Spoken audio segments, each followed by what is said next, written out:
உப்பு கண்டதுக்கு ஆமாப்பா. எத்தனை கிலோ கறி வந்திருக்கு? ஒரு 20 கிலோ வந்துருக்குப்பா ஒரு கடையில இருந்து. அங்கிட்டு ஒரு கடையில இருந்து ஒரு 10 கிலோ வந்துருக்குப்பா. 10 கிலோ. இது எவ்வளவு வந்திருக்கு? அது ஒரு 10 கிலோ வந்துருக்குப்பா. மொத்தம் 3 இடத்துல இருந்து கறி வந்திருக்கு இன்னைக்கு. ஆமாப்பா. எடுத்துக்கவாப்பா? எடுத்துக்கலாமா? எதுக்குமா இவ்வளவு கறி வந்திருக்கு?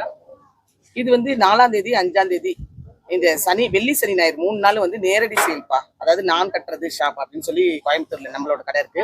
அந்த இடத்துல நேரடியா வந்து எல்லாரும் வாங்கிக்கிற மாதிரி பிளான் பண்ணிருப்போம். நாங்களும் சொல்லிப்போம், அவங்களும் வரேன் இருக்காங்க. அதுக்காக வேண்டி எப்பயுமே நம்மளுக்கு இது டிமாண்டா இருக்கும். இப்ப நேரடியா வந்தா இன்னும் டிமாண்டா இருக்குங்கிறதுக்காக நிறைய ரெடி பண்ணி.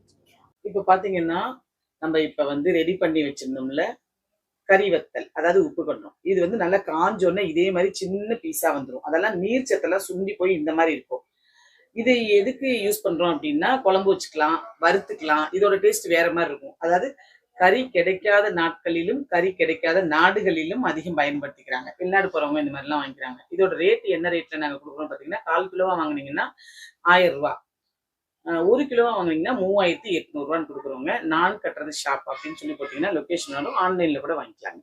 முக்கிய குறிப்பு என்னன்னு பாத்தீங்கன்னா, ஏன் இதோட விலை இவ்வளவா இருக்கு அப்படின்னு சொல்லி பாத்தீங்கன்னா, நம்ம 10 கிலோ கறி போட்டோம் அப்படின்னா 3.25 கிலோ தான் நம்மளுக்கு உப்பு கண்டமா கிடைக்குங்க.